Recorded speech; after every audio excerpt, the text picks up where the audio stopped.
1,29,000 student general ম্যাথে fail করছে SSC 24 সাল। এইবার A+ পাওয়া সত্ত্বেও 8,000 স্টুডেন্ট ফার্স্ট চয়েসে কোনো কলেজ পায়নি। কেন? আর কলেজ ভর্তি পরীক্ষা যারা নেয় নটরডেম ভালো ক্লাস ওদের তো বাদই দিলাম, তুমি ওখানে হিসাবেই নেই। এটার জন্যই অনেকের গোল্ডেন মিস যায়, অনেকের টোটাল নাম্বার কমে আসে। আজ পর্যন্ত কেউ এগুলোকে সাজেশনসের বাইরে রাখেনি, কিন্তু গত বছর এটাই হয়েছে। অনেক বোর্ডে এগুলো থেকে কোনো প্রশ্নই আসে। এই কেস যে তোমার সময় হবে না তার গ্যারান্টি কি? রিমেম্বার, তুমি যদি খারাপ রেজাল্ট করো কেউ কথা শুনাইতে এক বিন্দুও ছাড় দিবে না, নট ইভেন ইওর প্যারেন্টস। ব্যর্থতার গল্প কেউ শুনতে চায় না, তুমি নিজেও। যারা লাইফে সাকসেসফুল হয় বা কোনো কাজে সাকসেসফুল হয় তাদের একটা অন্যতম গুণ বা বৈশিষ্ট্য হচ্ছে তারা সাকসেসফুল হওয়ার জন্য কি কি করতে হবে সেই বিষয়ে তাদের ক্ল্যারিটি থাকে বা পরিষ্কার ধারণা থাকে, অথবা কি কি করতে হবে না সেই বিষয়ে তাদের ক্ল্যারিটি থাকে। এবং এই 5টা মেজর প্রবলেম তুমি কিভাবে সলভ করতে পারো সেই 5টা সলিউশন আমি তোমাকে আজকের ভিডিওতে দিয়ে দিছি। আসসালামু আলাইকুম everyone, welcome to science bakery. সবাইকে ওয়েলকাম করছি আমাদের আজকের ভিডিওতে, যেখানে আমরা এসএসসি 25 এর A to Z গাইডলাইন নিয়ে কথাবার্তা বলবো।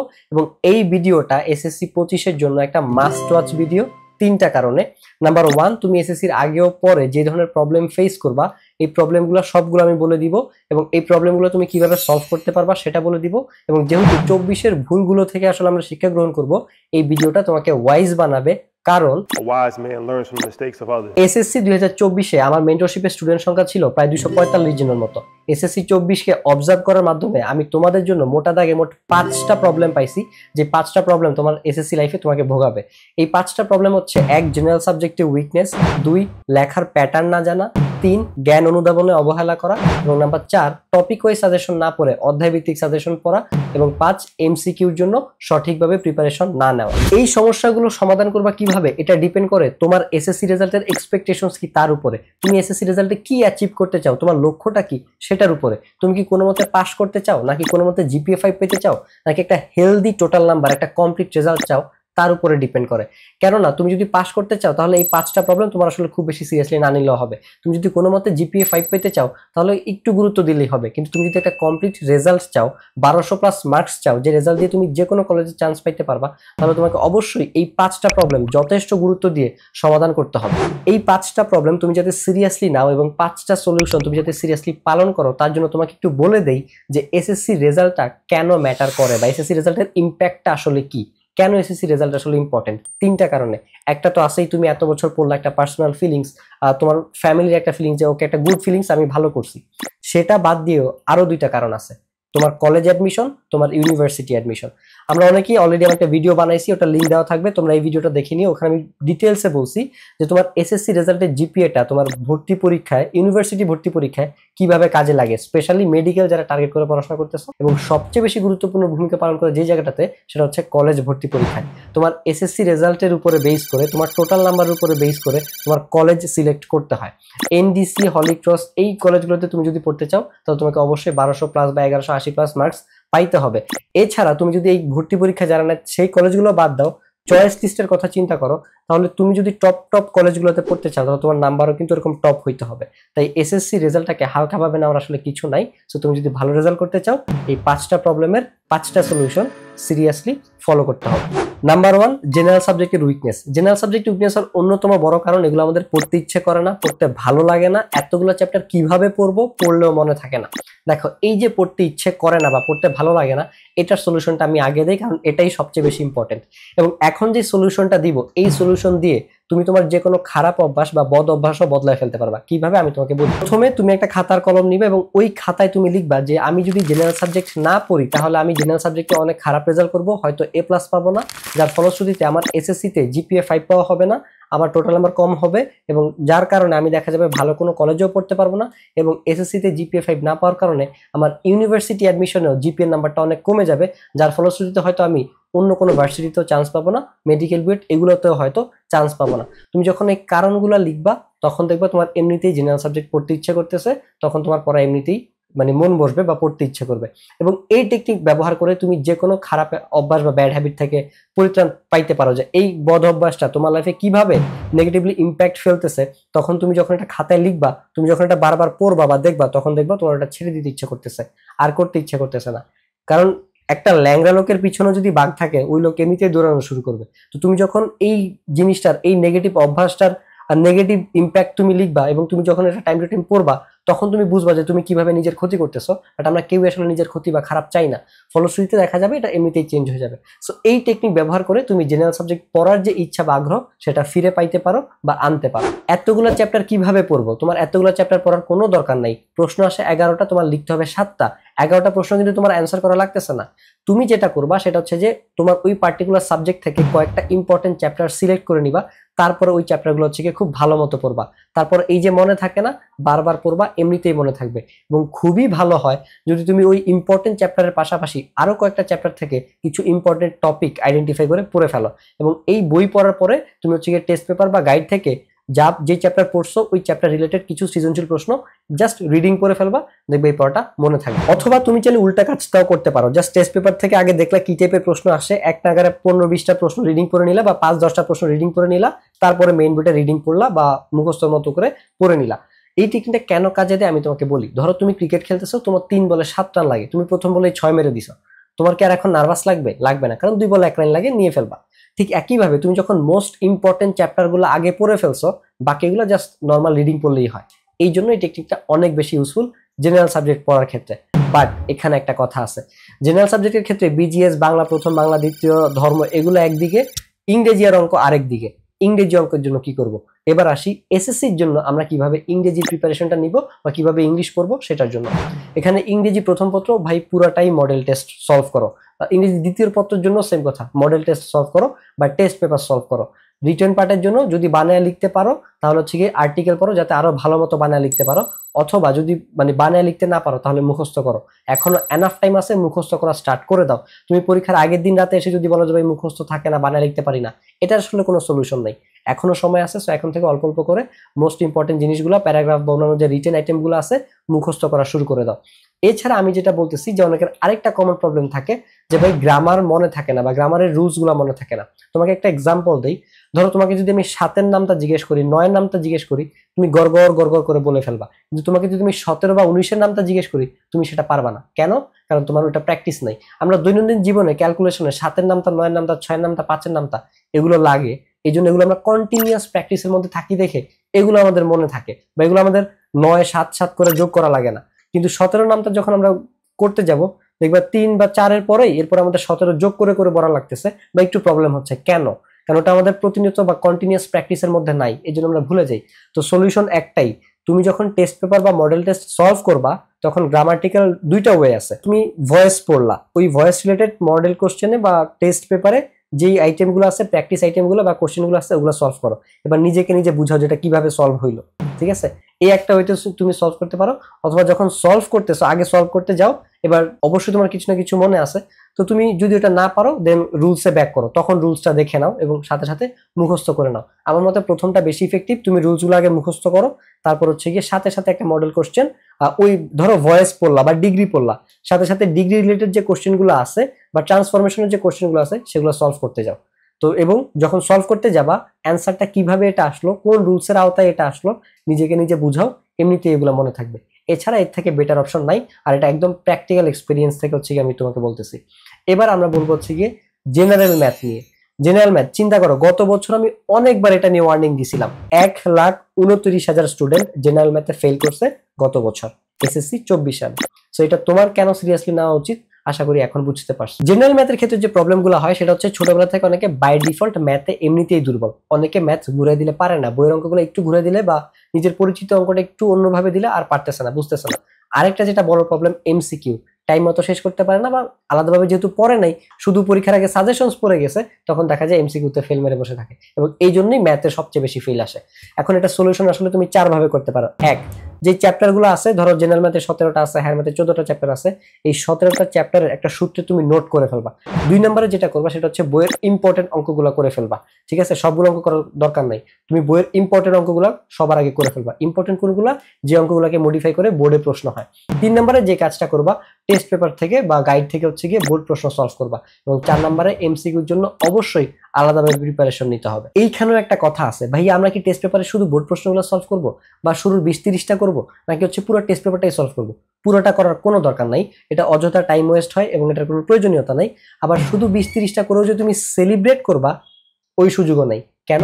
কারণ তোমার ধান্দা যদি পাস করা থাকে তাহলে তুমি বোর্ড প্রশ্ন সলভ করতে পারো, শুধু বোর্ড প্রশ্ন। তোমার যদি কোনো মতে জিপিএ মানে 5 পাওয়ার টার্গেট থাকে, কোনো মতে A+ পাওয়ার টার্গেট থাকে, তাহলে তুমি হচ্ছে গিয়ে ভাই করতে পারো যে শুধু 20-30টা করে আমি হ্যাপি। কিন্তু তোমার যদি 1200+ মার্কস পাওয়ার টার্গেট থাকে তাহলে তোমাকে অবশ্যই ইম্পর্টেন্ট সবগুলো অঙ্ক করতে হবে। এখন ইম্পর্টেন্ট কোনগুলো কেমনে বুঝবো, এটা তোমার টিচারের থেকে দাগায় নিতে হবে। আমি গত বছর মেন্টরশিপ এবং আমার ম্যাথ মিশন 90 কোর্সে দাগায় দিয়েছিলাম। কেন এটা দেখো, কারণ শুধু A+ পাওয়াটা আসলে অনেক ক্ষেত্রে এনাফ হয় না। এইবার A+ পাওয়া সত্ত্বেও 8000 স্টুডেন্ট ফার্স্ট চয়েসে কোনো কলেজ পায়নি। কেন? কারণ টোটাল নাম্বার অনেক কম ছিল ওদের, এই জন্য। আর কলেজ ভর্তি পরীক্ষা যারা নেয় নটরডেম হলিক্রস, ওদের কথা তো বাদই দিলাম, তুমি ওখানে হিসাবেই নেই। ঠিক আছে, এনডিসি স্পেসিফিকলি বলে দিয়েছিল যে হায়ার ম্যাথে A+ পাইতে হবে। সো এই জিনিসগুলো আমাদের মাথায় রাখতে হবে। এখন টেস্ট পেপার যদি দাগায় নিতে পারো টিচারের থেকে তাহলে ভালো, না হলে হচ্ছে গিয়ে নিজের আইডেন্টিফাই করতে হবে, এটাই হচ্ছে গিয়ে সলিউশন। আর যদি ওইটাও না পারো তাহলে এনরোল আওয়ার ম্যাথ মিশন 90, যেখানে আমি তোমাকে সূত্রের নোট পিডিএফ দিব প্রত্যেকটা চ্যাপ্টারের, এবং প্রত্যেকটা চ্যাপ্টারের আলাদা এমসিকিউ ক্লাস থাকবে এবং আলাদা সিকিউ ক্লাস থাকবে, এবং ওই সিকিউ ক্লাসে তোমাকে বইয়ের ইম্পর্টেন্ট ম্যাথ করাবো, ইম্পর্টেন্ট উদাহরণ করাবো, ইম্পর্টেন্ট কাজ করাবো যেগুলো থেকে বোর্ডে প্রশ্ন হয়, এবং টেস্ট পেপারের মোস্ট ইম্পর্টেন্ট অঙ্কগুলো করাবো। ওই একটা চ্যাপ্টারের জন্য একটা সিকিউ, একটা এমসিকিউ ক্লাসই যথেষ্ট, যেটা দিয়ে তুমি হচ্ছে গিয়ে ওই পুরো চ্যাপ্টারটা তোমার কমপ্লিট প্রিপারেশন হয়ে যাবে। প্রমাণ ডেমো ক্লাসের লিঙ্ক ডেসক্রিপশনে দিয়ে দিব, ক্লাস করে চেক করে নিও যে কেমন পড়াইছি। আর এখন এনরোল করতে পারবা ডিসকাউন্টে 350 টাকার মতো সেভ করতে পারবা, বাঁচাইতে পারবা মাত্র 450 টাকায়। এনরোল আর ম্যাথ মিশন 90, বিস্তারিত জানতে আমাদের ফেসবুক পেজে হচ্ছে কি মেসেজ করতে পারো বা ডেসক্রিপশন চেক করতে পারো। 2 নম্বর যে প্রবলেমটা সেটা হচ্ছে গিয়ে লেখার প্যাটার্ন, সঠিক উত্তর সঠিকভাবে লিখতে না পারা। এটা যারা পারে তাদের এসএসসির পরেও এরকম থাকে, ভিক্টোরি সাইন থাকে, যারা পারে না তাদের অবস্থা এরকম থাকে। এখন এইখানে আমাদের যে প্রশ্নগুলো থাকে যে ভাই সময় মতো লেখা শেষ করতে পারি না, কত পেজ লিখবো, কিভাবে লিখবো। এখন এখানে কত পেজ লিখবার উত্তর যদি আমি দেই তাহলে কমপক্ষে 3.5 পেজ থেকে তুমি 5.5 পেজ লিখতে হবে। তুমি এরকম একটা পেজ হচ্ছে গিয়ে ক খ লিখো, এই পেজে ঘ নাম্বার পুরোটা লিখলা, 1.5 পেজ তোমার ঘ নাম্বার লিখতে হবে। ঠিক আছে, এইভাবে হচ্ছে গিয়ে মিনিমাম 3.5 পেজ তোমাকে অবশ্যই লিখতে হবে। আর যদি আরো বেশি লিখতে চাও তাহলে 5.5 পেজ, এভারেজে আমি লিখতাম 5.5 পেজ 6 পেজ, তুমি চাইলে এক্সিড করতে পারো, বাট আসলে লেখা শেষ করতে পারবে না। কারণ তুমি কত বেশি লিখছো তার থেকেও ম্যাটার করতেছে তুমি যাতে ফুল আনসার করে আসবা। ঠিক আছে, অতএব তোমার যদি লেখা স্লো হয় তাহলে তুমি একটু কম লিখো, কিন্তু ভাই ফুল আনসার করো। ঠিক আছে, কত পেজ লিখবা আনসার দিয়ে দিলাম। এবার হচ্ছে গিয়ে ভাই কিভাবে লিখবো, এটার উত্তর দুইটা, পয়েন্ট করেও লেখা যায়, প্যারা করেও লেখা যায়, এটা অথবা দুইটা মিক্সড করে লেখা যায়। ধরো তুমি শুধু পয়েন্ট করে লিখলা, ভূমিকম্পের প্রভাব, এটার প্রতিকার কি, এটার প্রতিরোধ কি, এগুলো 1-2 পয়েন্ট দিয়ে আমরা জাস্ট পয়েন্ট করে লিখতে পারি। আবার গুরুত্ব চাইছে লিখতে পারি। বা ধরো 6 দফার দাবিগুলো কি, এটা তুমি পয়েন্ট করে লিখতে পারো। এখন যদি বলে 6 দফার গুরুত্ব কি, তাহলে তুমি এটা পয়েন্ট করে প্রতিটা পয়েন্ট আবার ব্যাখ্যা করে দিতে পারো। 3 নম্বর যে কাজটা করতে পারো সেটা হচ্ছে প্যারা প্যারা করে লেখা। এখন ভাই কোনটা করব, কোন ভাবে লিখলে আমি বেশি নাম্বার পাবো, এটা ডিপেন্ড করে তোমার প্রশ্নে কি ডিমান্ড করে বা প্রশ্নে কি চাইছে তার উপরে। একটা এক্সাম্পল দেই, ধরো তোমাকে বললো যে 6 দফার দাবিগুলো লিখো, তোমার এখানে আলাদা বানায় লেখার কোনো স্কোপ নেই, তুমি জাস্ট স্পেসিফিকলি 6 দফার দাবি লিখবা পয়েন্ট করে, দ্যাটস ইট, শেষ। এখন যদি বলে 6 দফার গুরুত্ব লিখো, এখন এখানে চাইলে তুমি পয়েন্ট এবং প্যারা দুইটাই লিখতে পারো, যে কোনো একটা। আবার চাইলে পয়েন্ট করে আলাদা করে ব্যাখ্যা করেও দিতে পারো, সেটা চাইলে 3 ভাবেই লেখা যায়। আবার যদি বলে যে বাঙালি জাতীয়তাবাদ বিকাশে 6 দফার গুরুত্ব কি বা 6 দফার ভূমিকা কিরকম ছিল, এটা কিন্তু পুরোটাই প্যারা। ঠিক আছে, প্যারা কিভাবে, কয় প্যারা করব, 3 থেকে 4 প্যারা করতে পারো। কতটুকু গুরুত্ব ভূমিকা পালন করছে সেটা 1-2 লাইনে লিখে দিলা, তারপরে ব্যাখ্যা করলা দাবিগুলা, এবং সেটা কিভাবে জাতীয়তাবাদ বিকাশ হচ্ছে কি ব্যাখ্যা করছে সেটা আবার আলাদা একটা প্যারা লিখলা। 3টা প্যারা হইলো, এই 3 প্যারায় তুমি অ্যান্সার শেষ করে দিতে পারো। অথবা চাইলে ওই লাস্ট লাইনটা যে উপরোক্ত আলোচনা শেষে বলা যাবে, পরিশেষে বলা যায়, চাইলে আরো একটা প্যারা ক্রিয়েট করতে পারো। আমি মোটামুটি 4 প্যারাই লিখতাম, সো তোমরা অনেকে চাইলে 3 প্যারা লিখতে পারো, নো প্রবলেম। আর অবশ্যই নাম্বারিংটা ফুল করার চেষ্টা করবা, শুধু ক খ লিখবা না।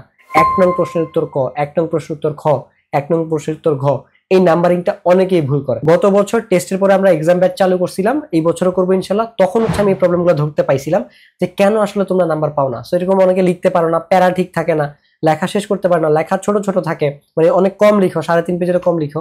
তারপর হচ্ছে এই যে নাম্বারিং এর একটা প্রবলেম, কারণ নাম্বার যদি ছোট করে লিখো, স্পষ্ট করে না লিখো, দেখা যাবে স্যারের চোখে পড়ো না, তুমি নাম্বারই পাও না। তো এই জন্য নাম্বারটা কমে আসে। সো এই জন্য এটা সিরিয়াসলি ডিল করতে হবে। এবং গত বছর একটা ছেলে কম লিখেও, মানে ধর্মে, এটাও আমাকে রেজাল্টের পরে প্রায় আধা ঘন্টার মতো সাথে কথা হয়েছে, ও ধর্মে 99 পাইছে।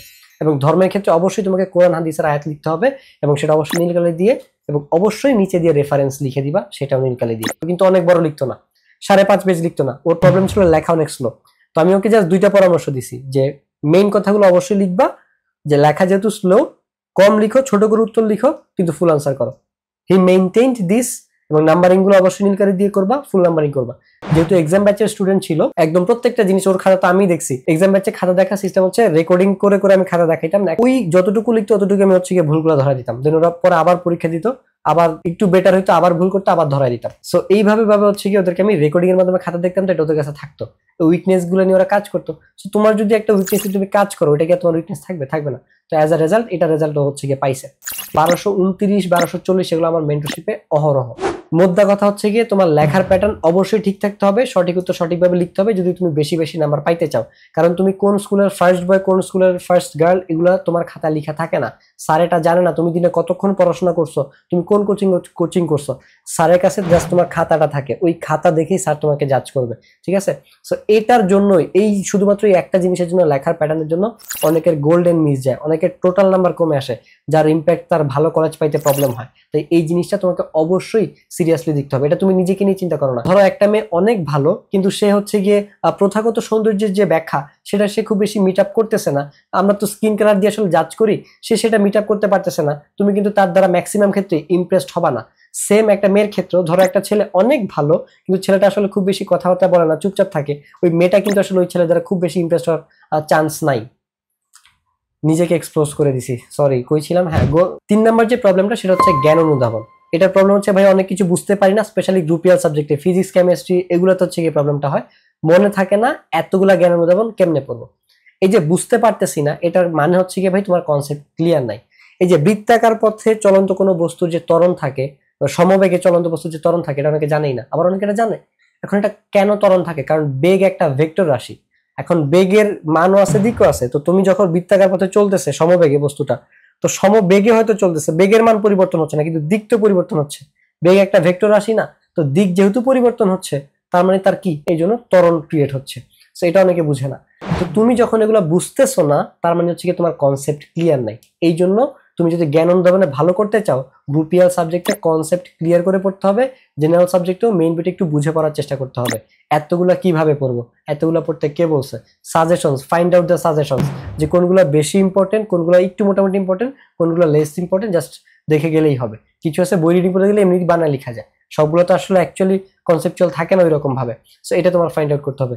মনে থাকে না, এটা সলিউশন অলরেডি দিছি, বারবার পড়তে হবে, দ্যাটস ইট। এটার উপরে কোনো কথা নেই, হয় বুঝো, না হলে বারবার বারবার পড়ো, দ্যাটস ইট। আর জ্ঞান অনুধাবনকে হালকাভাবে নেওয়ার কোনো সুযোগ নেই। 15 থেকে 21 নাম্বার এই জ্ঞান অনুধাবনে থাকে। সো তুমি যদি এখান থেকে নাম্বার ছেড়ে আসো বা নাম্বার কমে যায়, তোমার টোটাল নাম্বারও কিন্তু কমে যাবে। 4 নাম্বার যে প্রবলেম, সেটা হচ্ছে শুধুমাত্র অধ্যায় ভিত্তিক সাজেশনস পড়া, টপিক ওয়াইজ সাজেশনস না পড়া। এটার অনেক সাইড ইফেক্ট আছে ভাই। ধরো তুমি যেই 14টা চ্যাপ্টার থেকে 8টা চ্যাপ্টার পড়ে গেছো, যেই চ্যাপ্টার থেকে প্রশ্ন পড়ে গেছো সেই চ্যাপ্টার থেকে প্রশ্ন আসেই নেই, অথবা প্রশ্ন অনেক কঠিন করে আসছে, এখন তুমি কি করবা? অথবা ওই চ্যাপ্টার থেকেও প্রশ্ন আসছে কিন্তু 6 মার্কের, তুমি যে চ্যাপ্টার পড়ো নাই ওই চ্যাপ্টারের সাথে মিক্সড হয়ে তারপরে 10 নাম্বার একটা সৃজনশীল আসছে, এখন তুমি কি করবা? এখন তোমার 4 নাম্বার ছাড়া লাগবে। তোমার পরেও 4 নাম্বার ছাড়া লাগতেছে, আবার এই রিস্কও আছে হয়তো ওই চ্যাপ্টার থেকে প্রশ্নই আসেনি। এবং এই ঘটনা 24 সালে হয়েছে। কেমিস্ট্রির অধ্যায় 11 থেকে প্রশ্ন আসবে না, এটা তুমি চিন্তা করতে পারো? না, আমি নিজেই ক্লাসে বলছি যে কিয়ামত হয়ে গেল, ফিজিক্সের অধ্যায় 2 থেকে প্রশ্ন আসবে, কেমিস্ট্রি অধ্যায় 11 থেকে প্রশ্ন আসবে।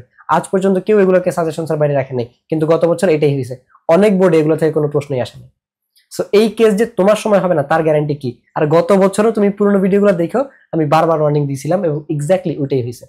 এবং স্পেশালি কেমিস্ট্রি আর বায়োলজির ক্ষেত্রে ভয়াবহভাবে প্রশ্ন মিক্সড হয়। এখন তুমি কি করবা?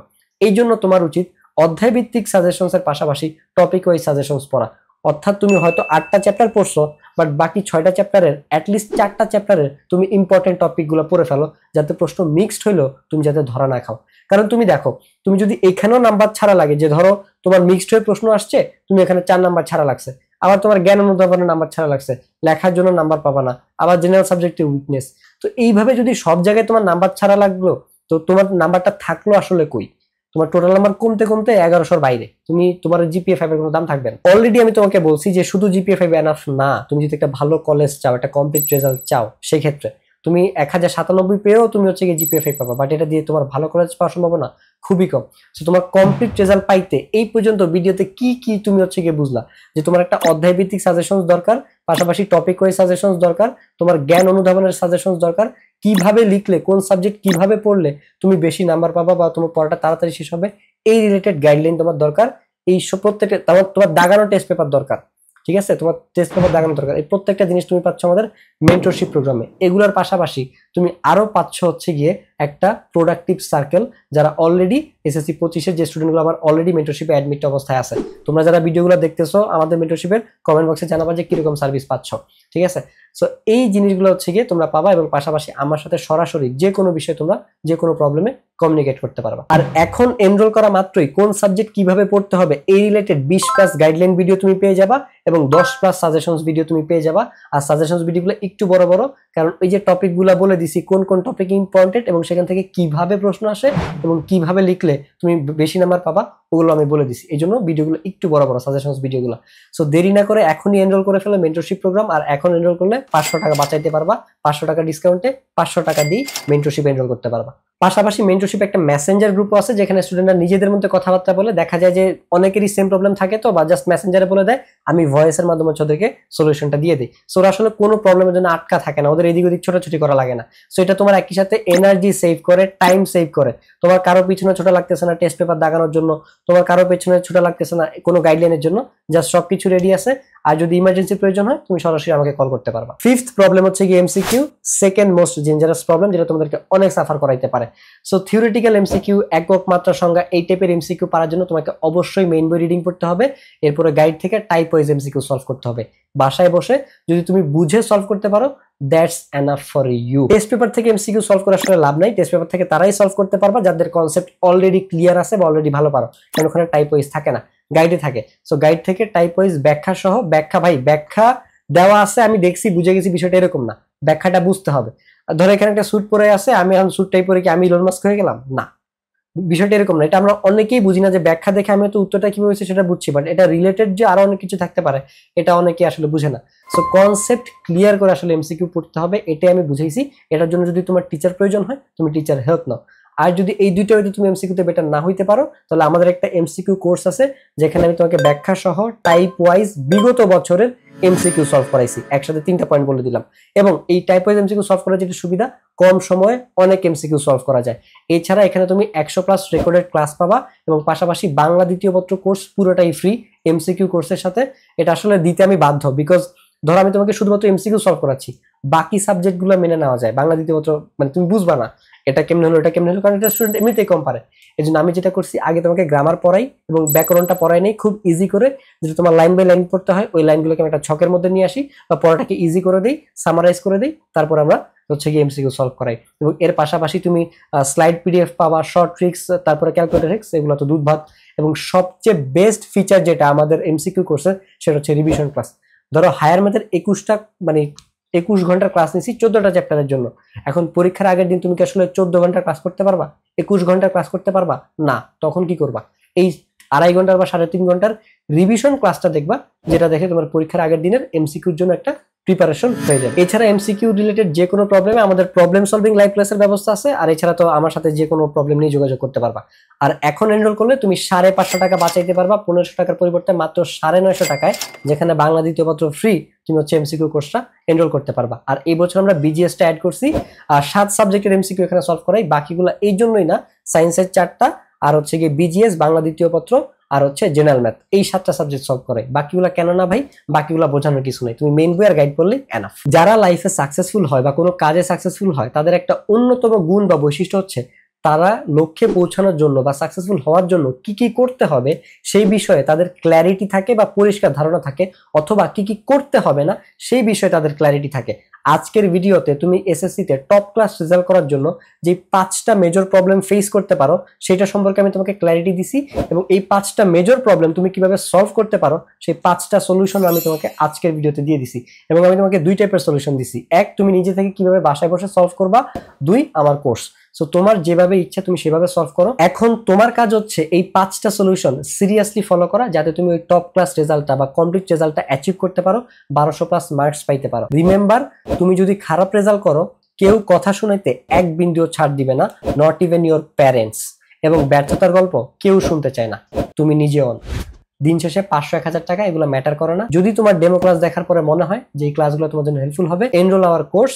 আশা করি খুব তাড়াতাড়ি তোমার সাথে আমার যে কোনো কোর্সের ক্লাসে দেখা হবে। Subscribe science bakery. ভিডিও শেষ। আসসালামু আলাইকুম।